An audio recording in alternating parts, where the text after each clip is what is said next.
네, 네, 반갑습니다. 아, 네, 반갑습니다. 박준영입니다. 국어교재연구 및 지도법, 마지막 강의를 좀 시작을 하려고 합니다. 오늘 원래, 만나서 인사도 하고 이렇게 마무리를 해야 되지만, 오늘 간단하게, 이제 여러분들 시험 기간도 있고, 뭐 과제도 있고, 뭐 이래저래 바쁜 줄로 알고, 이 기말고사 문제지를 공유하고, 이 문제지에 대해서 조금 설명하는 걸로 수업을 좀 가름하도록 하겠습니다. 그래서 오늘 지난 시간에 우리 뭐 작별 인사도 다 했고, 그죠? 뭐 뻘쭘하게 이렇게 지금 뭐 이거 좀 해야 되는데, 일단 제가 이 기말고사 문제지를 만들면서 뭐 여러 가지 이제 생각들을 좀 했어요. 그래서 이 전체 우리 이 국어교재연구 및 지도법의 전체 우리 한 학기 과정을 좀 되돌아보면서 여러분들한테 조금 도움이 될 만한 그런 이제 주제가 뭐가 있을까? 이게 좀 고민을 좀 했었고요. 일단 뭐 위에 이제 시험 양식은 중간고사하고 동일합니다. 그래서 분량은 뭐 60분을 넘지 않도록 미리 원고를 준비할 것이라고 했지만, 60분에 국한될 필요는 없고, 그냥 1시간 넘겨서, 제가, 감독을 들어가지 않을 거거든요. 그래서, 저희 이제 사범대에 저의 일을 좀 도와주는 다른 친구한테 제가 부탁을 좀 했어요. 제가, 이날 14일, 15일 날 이제 서울에 그 저희 미래교육센터 사업 평가를 받으러 올라가야 돼가지고, 그 친구한테 제가 부탁을 좀 했습니다. 그래서, 그렇다고 이제 여러분들이 그 친구한테 막 이렇게 저렇게 막 뭐, 보고 써도 된다고 하셨는데 하면서 뭐 이런 거짓말을 할 필요는 없으시고, 그냥 원래 이제 했던 대로, 이제 중간고사 쳤던 대로 준비를 해주시면 돼요. 시간은 60분에 구애받지 말라고 일단 말씀을 드렸고요. 그다음에 분량이나 이런 것들도 다 마찬가지지만, 지난번에 제가 수요일 수업, 국어교육론 수업에서도 이야기를 했었는데, 분량을 너무 이렇게 제가 60분 정도 뭐 이렇게 어떻게 써라 뭐 이런 중간고사 때 설명을 이제 드렸었는데, 그게 이제 좀 양이 좀 적은 느낌이 들었어요. 제가 이제 채점을 하고 평가를 하다가 국어교육도 마찬가지고 국어교재 영어 및 지도법도 마찬가지고, 제가 좀 뭐라고 할까요? 좀 여러분들이 이제 훨씬 더 많이 쓸 수 있는데 괜히 60분을 넘지 말라고 해가지고 여러분들이 조금 그 사고나 표현에 제약이 있나 약간 이런 생각을 많이 했었고요. 여러분들이 이제 그 자료라든지 뭐 쓰는 거라든지 뭐 이 글을 구성하는 거라든지 이런 것들을 좀 다양하게 잘 준비를 해 주셨는데, 그런 것들을 너무 이렇게 압축적으로 막 약간 좀 그렇죠. 네, 아무튼 제 생각은 좀 그랬습니다. 그래서 이번에는 시간과 양식에 구애받지 말고, 양식이 아니고 분량이죠, 분량. 그러니까 시간과 분량에 구애받지 말고 여러분들이 하고 싶은 이야기들을 최대한 많이 써주면 좋을 것 같아요. 그래서 저도 조금 뭐 연말에 재밌게 읽을 수 있도록 그런 글들을 좀 저한테 선물을 해주셨으면 좋겠고, 평가는 어차피 뭐 여러분들이 뭐 반장을 쓰든 뭐 3장을 쓰든 10장을 쓰든, 평가는 뭐 이미 뭐 점수는 다 정해져 있고, 그죠? 여러분들이 좀 뭐 부담 안 주는 선에서 제가 뭐 수업을 운영을 했으니까. 근데 이제 중요한 거는 여러분들이 이제 이걸 하면서 이제 본인이 공부가 돼야 되죠. 그래서 뭐 15주 동안 저한테 뭐 이 교재를 따라가면서 배운 것도 있을 거고, 교육 과정이라든지 뭔가 실무적인 내용들에 대해서도 뭐 배운 것들이 있을 건데, 또 여러분들이 이 교과서에 대한 비판적 검토와 이 재구성 방안을 제시를 하면서 뭐 조사도 어느 정도 했을 거고, 근데 이제 그런 내용들에 따라서 이제 제가 생각했을 때는 여러분들이 좀 자유롭게 좀 많은 이야기들을 할 수 있으면 좋을 것 같습니다. 그리고 이제 강의 중에 언급되었던 여러 키워드들의 반영, 선행 연구 및 이론 등의 적절성, 논리적 구성, 이런 다양한 방면에서 제가 이제 평가를 할 건데, 이 평가 결과는 여러분들의 성적이랑 직결될 내용은 아니지만, 제가 글을 조금 이제 읽고 피드백을 첨삭이라고 하면 조금 이상하고, 제가 피드백을 조금 드리려고 합니다. 그래서 이런 내용으로 이렇게 조금 더 이야기를 하는 게 좋겠다, 이런 내용을 조금 더 알아보는 게 좋겠다, 뭐 이런 등등의 이야기들을 제가 조금 하려고 합니다. 네, 일단 이렇게 이제 총 문항이 이제 5개예요. 일단 첫 번째는 이게 이제 뭐 여러분들은 지금 국어교재연구및 지도법 수업에 지금 이 시험을 치는 건데, 제가 국어교육론과 국어교재연구 및 지도법이 일정 부분 중첩되는 부분이 있습니다. 그래서 제가 강의 오리엔테이션 할 때도 이야기를 했지만, 두 가지의 과목을 같이 수강을 하면 분명히 약간 중복되는 부분, 또 여러분들이 이제 과제나 시험을 대비하는 데 있어서 좀 약간 뭐랄까요, 좀 이익이 조금 생기죠. 그래서 지금 제가 수요일 수업과 목요일 수업의 시험을 좀 중복되지 않는 방향으로 제가 준비를 좀 했는데요. 첫 번째는 이 고전문학이라고 하는 것이 학습자에게 어떤 가치가 있는가. 국어교육론 문제에서는 이 고전문학의 그 작성 시기와 현대의 학습자죠. 지금을 살아가고 있는 2022년, 곧 이제 2023년의 학습자들이 1700년대에 박지원이 쓴 글, 1800년대에 뭐 정지용이 쓴 글을, 정지용이래. 그 정약용이 쓴 글을 우리가 이제 이걸 읽어서 뭐 하느냐. 우리 이제 뭐 예를 들면 뭐 작자미 이상의 뭐 수많은 소설들, 또 이제 그 고려가요라든지 또 아니면 고려시대 때 뭐 폐간문학이라든지 뭐 가전체 문학이라든지 이런 이제 우리도 뭐 신화전설 민담이라든지 이런 많은 고전문학들이 있는데, 이런 것들을 우리가 2023년의 학습자들에게 어떤 가치를 주기 위해서 이 제재를 선택을 해야 하는가. 분명히 이 고전문학이라고 하는 것이 상당한 의의가 있습니다. 뭐 여러분들 제가 뭐 계속 말해봤자 여러분들 다 사고의 폭을 좁히는 과정밖에는 안 될 것 같은데요. 근데 여러분들이 생각을 했을 때 다가오는 새로운 시대라는 말도 굉장히 막연하죠. 추상적이고. 여러분들이 예를 들면 2022 개정 교육과정의 총론이라든지 뭐 이런 것들을 좀 반영을 하시던지, 아니면은 이제 여러분들이 생각하는 뭐 시대적 흐름, 뭐 인문교양서적들을 보면은 굉장히 그런 얘기가 많죠. 뭐 하다못해 이제 뭐 포노사피엔스라든지 뭐 제가 강의 중에도 이제 이야기를 많이 했었는데요. 뭐 그런 이제 뭐 인류학적인 어떤 예측이라든지 뭐 이런 것들로 다가오는 새로운 시대의 특성을 정의를 하고, 우리 뭐 4차 산업혁명은 너무 이미 많이 지나갔어요. 뭐 2016년부터 키워드가 나와가지고 지금은 이제 뭐 포스트 코비드 시대다 뭐 이런 이야기를 많이 하지만, 그것도 이미 이제 좀 한 1, 2년 지난 이야기가 됐습니다. 뭐 코비드 자체가 20년에 시작을 했으니까 지금 벌써 이제 20년, 21년, 22년, 이제 곧 23년이면 이제 곧 4년 차가 돼요. 지금 1월 달에 넘어가면. 그러니까 이제 이 만 3년이라고 하는 시간은 학자들에게 굉장히 많은 연구의 기회를 줄 수 있는 시간이거든요. 그래서 이미 많은 이야기가 되어 있습니다. 그래서 다가오는 새로운 시대라고 하는 것이 이제 포스트 코비드 시대다라고 한다면 그에 합당한 어떤 그 근거가 있어야 되겠고, 여러분들이 이제 정의하는, 여러분들이 예견하는 다가오는 새로운 시대란 어떤 거다. 그럼 거기서 이 고전문학이라고 하는 것의 가치가 어떻게 학습자에게 전달되어야 하고, 학습자들은 그 고전문학을 통해서 어떤 것들을 배울 수 있을 것이다 라고 하는 것. 그러면 이제 고전문학의 연구의 방향을 고려해서 서술해라. 이렇게 좀 첫 번째 문항을 만들어 봤고요. 그리고 두 번째는 학생과 교사의 피드백 경험에 영향을 미치는 요인, 검토하고 효율적인 피드백에 대한 본인의 생각을 서술해라.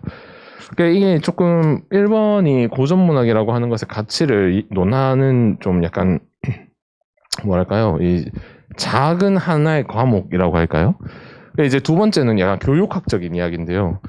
이 국어 활동이라고 하는 것은 우리 수업 중에 계속 이야기를 많이 했습니다. 국어 활동, 그리고 우리가 이제 지도안 쓰는 연습이라든지, 또 여러분들이 지금 뭐 멘토링도 하고 있고 뭐 다양한 교과와 비교과로 나눴을 때 교과 내에도 국어 활동이 있을 수 있고 비교과도 뭐 국어 활동이 될 수가 있겠죠. 그러니까 이제 이런 국어 활동에서 학생과 교사의 피드백 경험, 그러면 이제 여러분들이 학생일 때 혹은 여러분들이 어떠한 수업을 고안을 해서 시행을 해봤을 때 학생은 이런 피드백 경험, 뭐 내가 이렇게 피드백을 주니까 학생이 이렇게 대응을 하더라, 아니면 반응을 하더라, 수용을 하더라. 그리고 또 내가 교사로서 이렇게 이런 건에 대해서 내가 이런 피드백을 해줘 봤다. 뭐 이런 경험, 그리고 이런 것들이 또 그 뒤에 경험을 했다라고 하는 것에 그치는 것이 아니고 그 경험이 어떤 영향으로 어떠한 후속적인 뭐랄까요, 이 현상으로 드러났는지, 이런 것들이 영향을 일단 검토를 하고 제시를 하고 검토를 해서 이 또 거기서 영향을 미치는 요인은 무엇인가 이런 것들에 대해서 생각을 좀 하시고 그 다음에 효율적인 피드백에 대한 본인의 생각은 무엇이다 이렇게 이야기를 해주면 좋겠어요. 뭐 기존에 어떤 이 경험이라고 하는 것은 여러분들이 이제 가르쳐본 경험이나 이런 것들이 적다면 뭐 우리 수업 중에 여러분들이 학생이고 제가 교사의 역할이었고 또 여러분들이 많은 이제 논문들이나 선행 연구들을 찾아보면 이런 것들의 어떤 그 실제 사례들을 논한 조사를 하고 시행을 한 논문들이 있을 거예요. 그런 것들의 사례들을 뭐 요약적으로 제시를 하시는 것도 좋고 여러분들이 이제 뭐 머릿속에서 어떻게 뭐 해야지 뭐 이렇게 생각하는 것보다 선행 연구들을 계속 이제 좀 많이 인용을 해주고 많이 읽어줬으면 좋겠어요. 그래서 이제 그게 결국에는 뭐 저한테도 공부가 될 것이고 당연히 이제 여러분들이 이 과제 때문에 이 시험 때문에 이렇게 논문을 읽는 것이 아니고 여러분들이 이런 것의 답은 논문에 이렇게 있구나. 이전에 이제 아주 뭐 우수한 그 선배 연구자분들께서 다 이렇게 나의 생각과 똑같은 나의 문제와 똑같은 문제를 해결하기 위해서 이런 논문을 쓰셨구나. 이런 것들을 좀 알아가는 과정이라고 생각을 하시고 이 1번부터 5번까지의 문제를 해결을 하는 데 있어서 논문을 굉장히 좀 많이 인용을 해줬으면 좋겠고요. 자, 그 다음에 3번 논문을 참고하여 국어과 예비교사가 지도안 작성과 관련한 빈번한 오류 그에 따른 해결 방안을 제시해라. 그리고 본인의 지도안 작성 경험에 비추어 그 해결 방안의 타당성을 검토해라.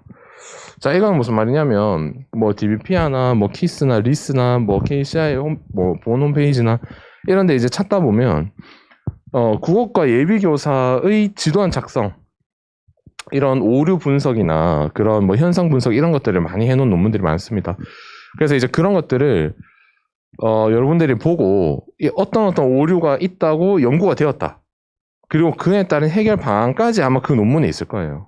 그러면 이제 그까지는 인용을 따주시면 되고 그 다음에 이제 여러분들이 지도안 작성 경험에 비추어 봤을 때 그 해결 방안이 좋다 나쁘다 이런 타당성 그래서 이런 것들이 이렇게 했을 때 효과가 있겠다 아니면 이거는 조금 교수님들이 좀 허무맹랑한 이야기다 그럴 수도 있어요. 그러니까 그 논문이라고 하는 것은 어떤 그 개인의 주장을 정리를 해놓은 글이기 때문에 그 내용의 그 논문의 내용이 무조건 타당하다, 무조건 옳다 이렇게 이야기할 수는 없거든요.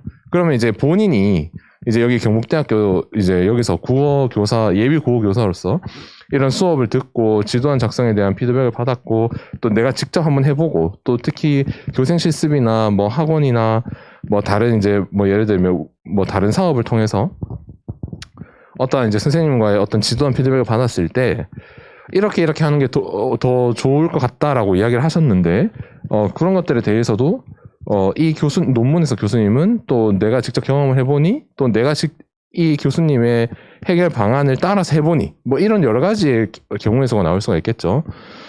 그래서 이제 그런 해결 방안의 타당성 검토하는 것까지 그래서 이 지도안 작성이라고 하는 거 그러니까 여기는 이제 지도안 작성의 오류 자체가 뭐 일단은 뭐 연구자마다 많이 논해져 있을 거예요. 그래서 그런 것들을 좀 정리를 하시고 여러분들이 조금 더 지도안 작성이나 이런 그 교수 학습에 이 설계를 할 때 조금 참고를 하실 수 있는 문항이 아닌가 싶습니다. 네, 그리고 4번은 이제 또 문학 내용인데요.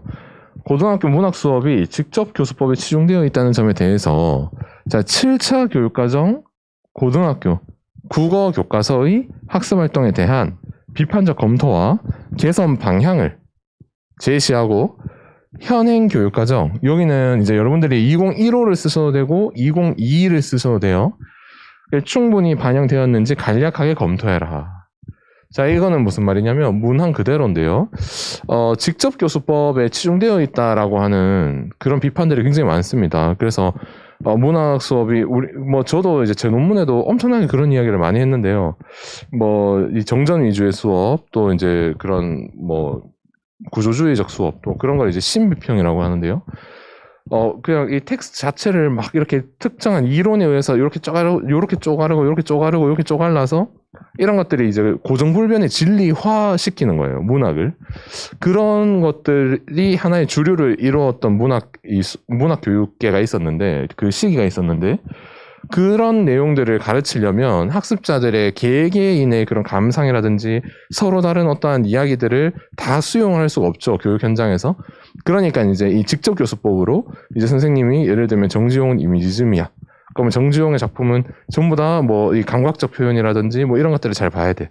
그리고 이 시는 이제 수미상관이 있어.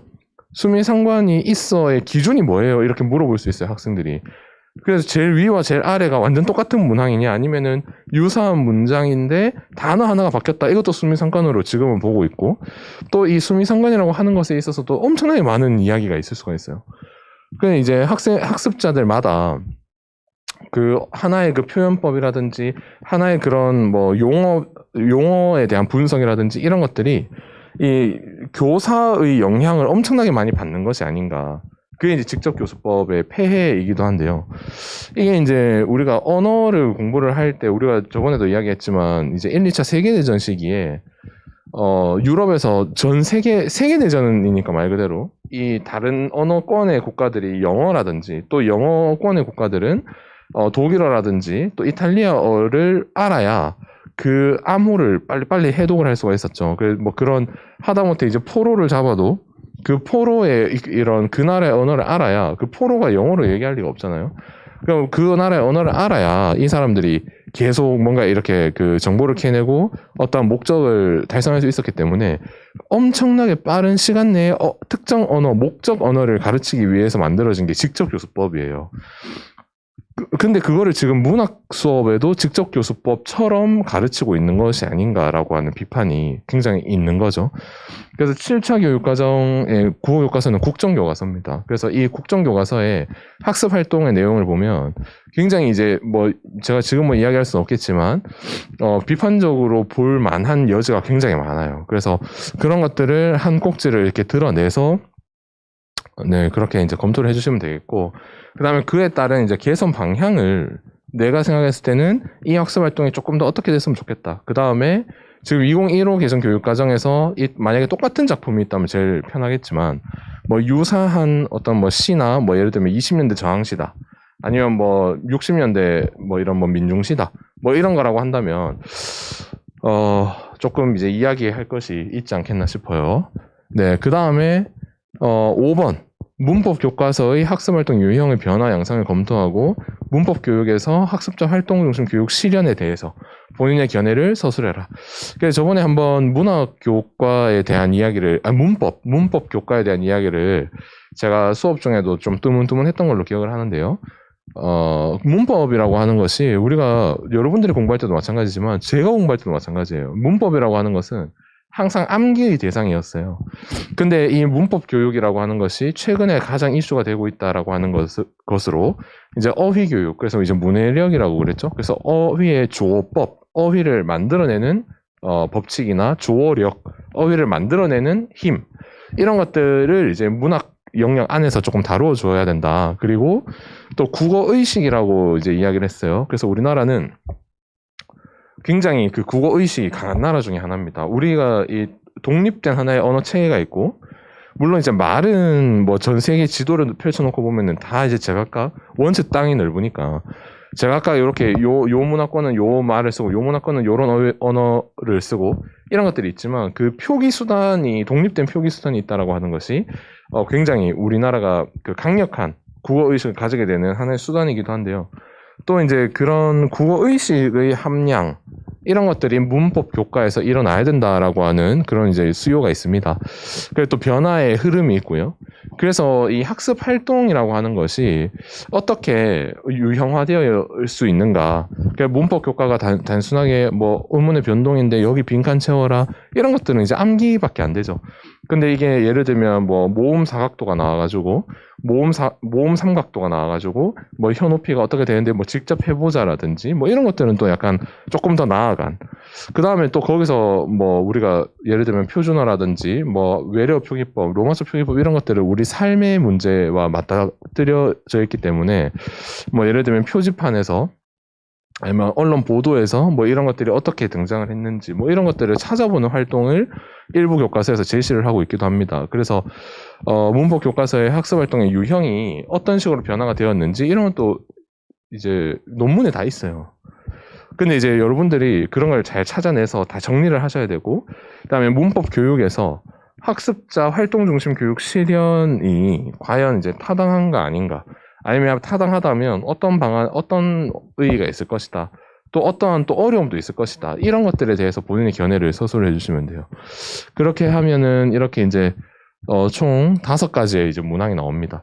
그래서 우리가 뭐 교육학이라든지 뭐 문법, 문학, 이런 뭐 다양한 또 이제 지도안 작성 뭐 이런 5가지의 이제 테마를 제가 조금 이야기를 해보고 싶어서 여러분들하고. 그래서 여러분들이 이제 7명이기 때문에 또 지난번에 이제 그 제가 왜 3개를 줬는데 전체가 다 한 번호를 예, 아주 이제 참사가 일어났습니다. 그래서 그런 일이 없도록 이제 이번에는 문항을 5개로 늘렸어요. 그래서 이 5개고, 이 중에 이제 여러분들이 또 한 문제로 이제 네, 그렇다면 또 어쩔 수 없지만 여러분들이 이제 총 7명이기 때문에 좀 이렇게 다양한 이야기들이 좀 오고 갈 수 있으면 좋겠고요. 물론 이제 뭐 한 문항에 뭐 4명, 3명이 뭐 한 문항을 한다, 이런 것도 뭐 한 주제에 대해서 여러 가지 의견을 받는 거에 있어서 좀 제 쪽에서도 어느 정도 의미가 있을 수 있지만, 여러분들이 이제 다양한 어떤 그 주장과 주제들에 대해서 좀 이야기를 할 수 있으면 좋겠어요. 그래서 여러분들이 이 쓴다고 제가 뭐 이렇게 7분한테 전체 답지를 공개하고 뭐 그러지는 않을 거지만, 그래도 이제 여러분들이 네, 뭐 친구들끼리 뭐 좀 바꿔보고 뭐 이러면 더 좋을 것 같긴 한데, 뭐 저를 제 손을 타가지고 뭐 그렇게 할 건 아니고, 하여튼 여러분들이 이 시험을 잘 준비를 해주셨으면 좋겠네요. 이렇게 하면은 이제 이 수업이 이제 끝이 나죠. 네, 이제 12월 15일 18시에 저희 항상 만났던 그곳에서 시험을 치르겠습니다. 하여튼 이렇게 오늘 또 영상 마무리하겠습니다. 감사합니다.